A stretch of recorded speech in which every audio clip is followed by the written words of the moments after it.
friends, I'm going to show you how to analyze a map. So the first thing that we're going to want to do is identify what is the title. The title of the map I'm analyzing is Countries Not Using the Metric System, which kind of gives me a clue as to what I'm going to learn from this map. The next thing we want to look at is the date and time. Now, this particular map in this article doesn't tell me when this map was created exactly. The only information I have is the date that this article was published, which is June 22nd, so it's pretty recent. That tells me that, that the author, when she says Myanmar didn't used to officially utilize the system, but has started to adopt it, that this map is slightly out of date. So that's date and time. Okay, the next thing is the type of map. And this particular type, even though it looks plain because it only has one color, that's due to the data that it's using, is a choropleth map. Okay, so that's type. The next thing I want to look at is the source publisher. Now, specifically, often you're going to see two sources. The source that created the map, or the source that actually created the map itself or presented the map to you, and then the source of the data itself. So we're looking at who actually took the data and compiled the data.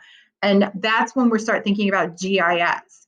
So for this particular map, the source of the publisher is Far and Wide, which I don't know a whole lot about. So if that happens, often what I'll do is I'll click on whatever drop down they make available and look to see if there is an About Us or some kind of homepage that will tell me a little bit more about the source. This one does tell me something, and it takes me to another page that says it's called the Granite Media. So that's it tells me it's a private organization, it's a company headquartered in San Francisco. Since I don't really know a whole lot about that, and I don't personally know their reputation, I may want to dig into that a little bit more.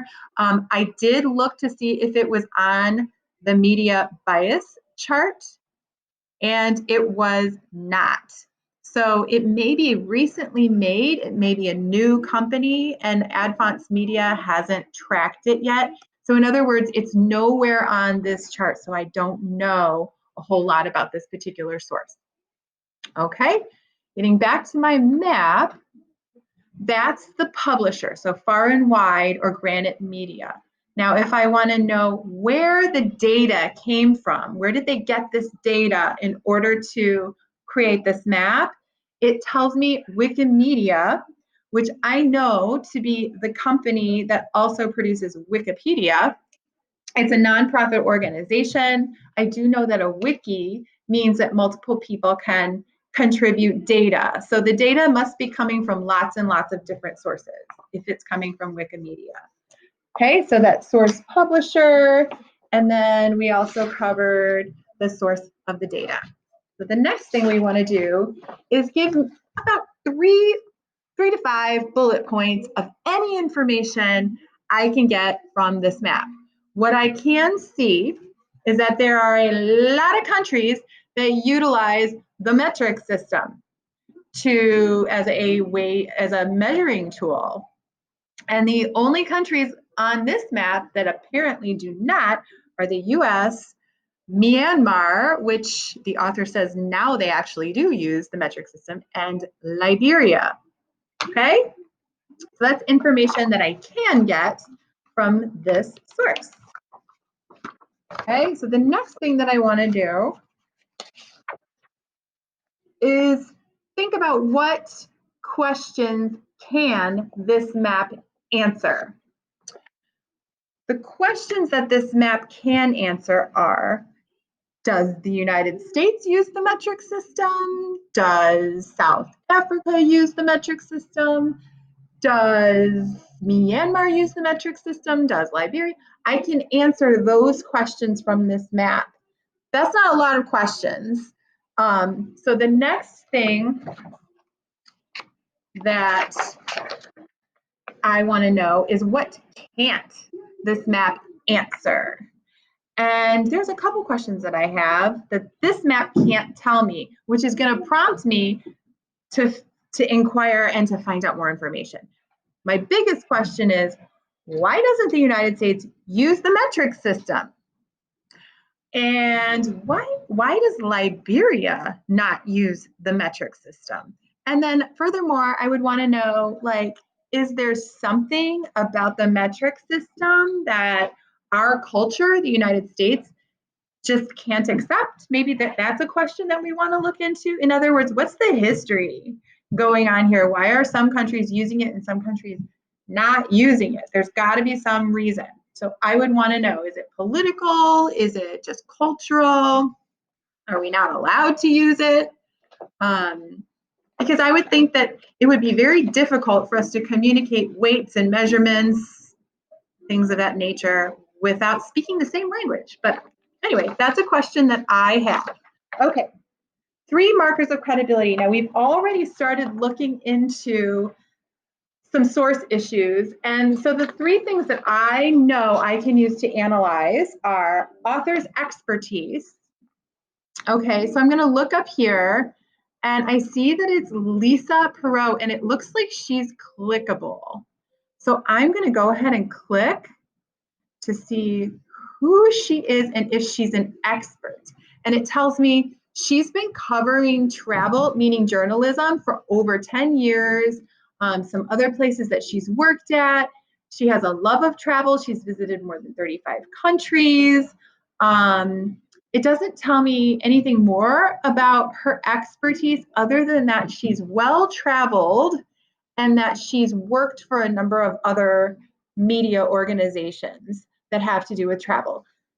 I don't know. To me, that seems like she's probably an expert at travel. I don't know if she's an expert at data or at maps, but definitely she has some expertise. So I would say that makes it her at least moderately credible.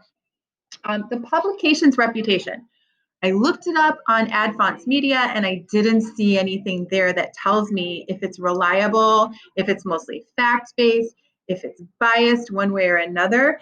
Sometimes you have to look it up and like just see if it's corroborated or see if other people are saying, yeah, that's like a really biased source because it's not on the Adfonts Media. Okay.